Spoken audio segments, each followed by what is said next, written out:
بسم اللہ الرحمن الرحیم۔ حضرت حسن رضی اللہ عنہ کو زہر کس نے دیا؟ حضور صلی اللہ علیہ وسلم اپنے نواسے حضرت حسن رضی اللہ عنہ سے بہت زیادہ محبت کرتے تھے،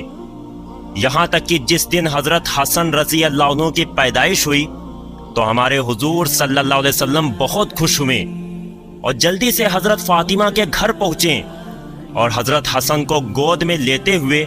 ان کا نام حسن رکھا۔ حضور صلی اللہ علیہ وسلم نے ایک بار حضرت حسن کے لیے دعا مانگتے ہوئے کہا کہ اے اللہ، میں اپنے بیٹے حسن سے محبت کرتا ہوں، اس لیے آپ بھی حسن سے محبت فرمائیے، اور جو بھی حسن سے محبت کرے آپ اس سے بھی محبت فرمائیے۔ حضور صلی اللہ علیہ وسلم نے کئی بار صحابہ اکرام کے سامنے یہ بات فرمائی کہ اے لوگو، میرا یہ بچہ حسن سردار رہے اور اللہ تعالیٰ اس کے ذریعے مسلمانوں کی دو بڑی جماعتوں کے بیچ صلح کروائے گا اور انہیں بہت بڑی لڑائی سے بچائے گا۔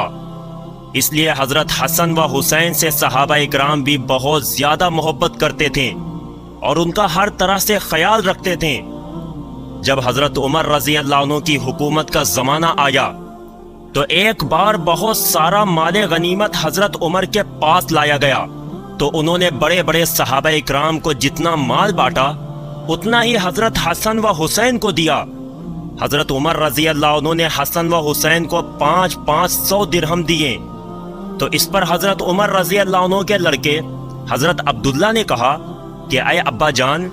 آپ نے حسن و حسین کو اتنا زیادہ مال دیا جبکہ مجھے ان کے مقابلے میں بہت کم مال ملا ہے۔ تو حضرت عمر رضی اللہ عنہ نے فرمایا کہ اے بیٹا،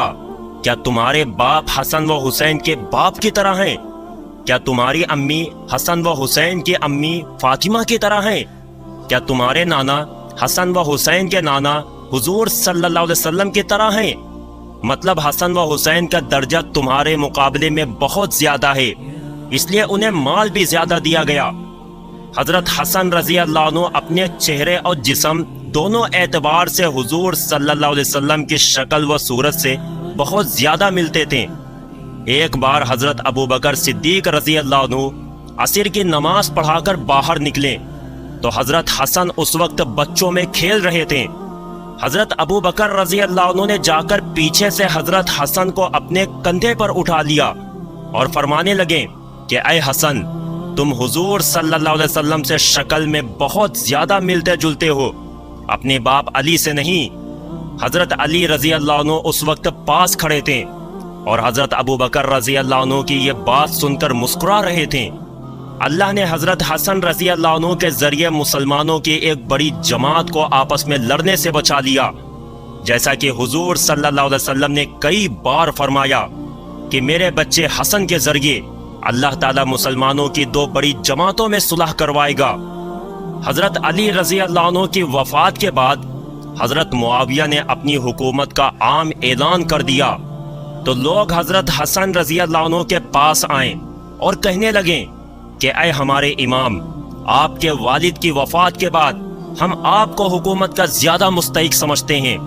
اس لیے آپ آگے بڑھیں، ہم آپ کو اپنا خلیفہ بنائیں گے۔ اور اسی وقت بہت سے لوگوں نے حضرت حسن رضی اللہ عنہ کے ہاتھوں پر بیعت کر لی اور انہیں اپنا خلیفہ بنا لیا۔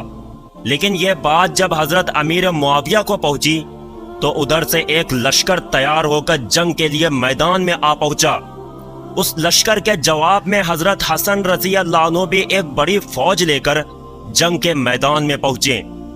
ان دونوں لشکروں میں سارے کے سارے لوگ مسلمان تھے، کوئی غیر مسلم نہیں تھا،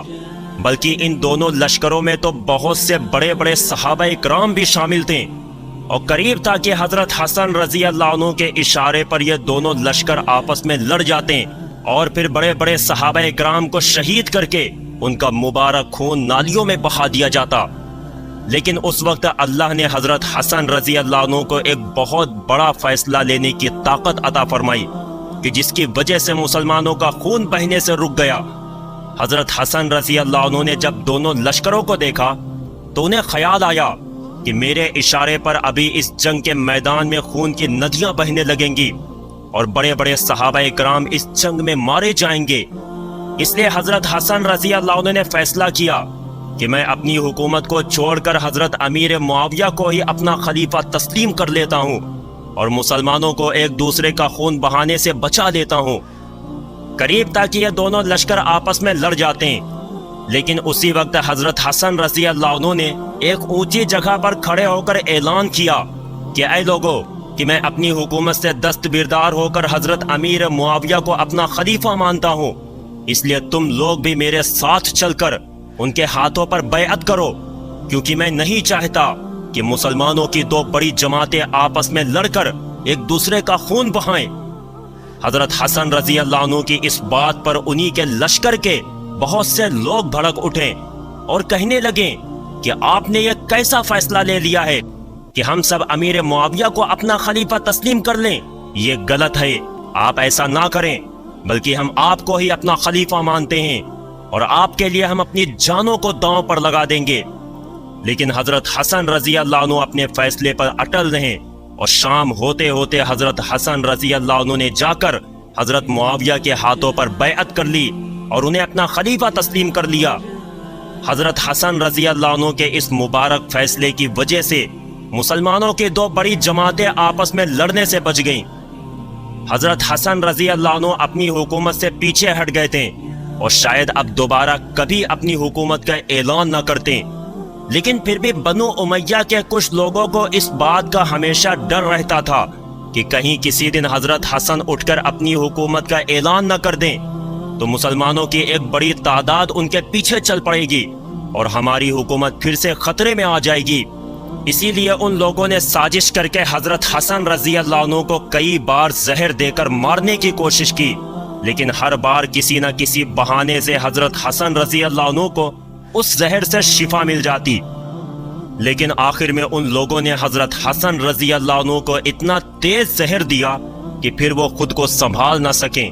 وہ زہر اتنا تیز تھا کہ اس کی وجہ سے حضرت حسن رضی اللہ عنہ کی آنتیں کٹنے لگیں اور خون گرنے لگا۔ یہ دیکھ حضرت حسن رضی اللہ عنہ بھی سمجھ گئے کہ اب آخرت کا سفر قریب آ چکا ہے، تو وہ بھی شہید ہونے کے لیے تیار ہو گئے اور زبان پر اللہ کا ذکر جاری ہو گیا۔ جب حضرت حسن رضی اللہ عنہ کے چھوٹے بھائی حضرت حسین کو خبر ہوئی کہ میرے بھائی حسن کو کسی نے زہر دے دیا ہے، تو وہ دوڑتے ہوئے گھر آئے اور اپنے بھائی حسن کا سر اپنی گود میں رکھ کر پوچھنے لگے کہ بھائی مجھے بتاؤ کہ کس نے آپ کو زہر دیا ہے؟ تو حضرت حسن رضی اللہ عنہ نے پوچھا کہ تم اس انسان کے ساتھ کیا کرو گے؟ تو حضرت حسین نے جواب دیا کہ میں اسے قتل کروں گا۔ اس پر حضرت حسن نے فرمایا کہ اے حسین، اگر مجھے زہر دینے والا انسان وہی ہے کہ جس کے بارے میں میرا خیال ہے، تو پھر میں اللہ کے پاس جا کر اس انسان سے اپنا بدلہ لے لوں گا،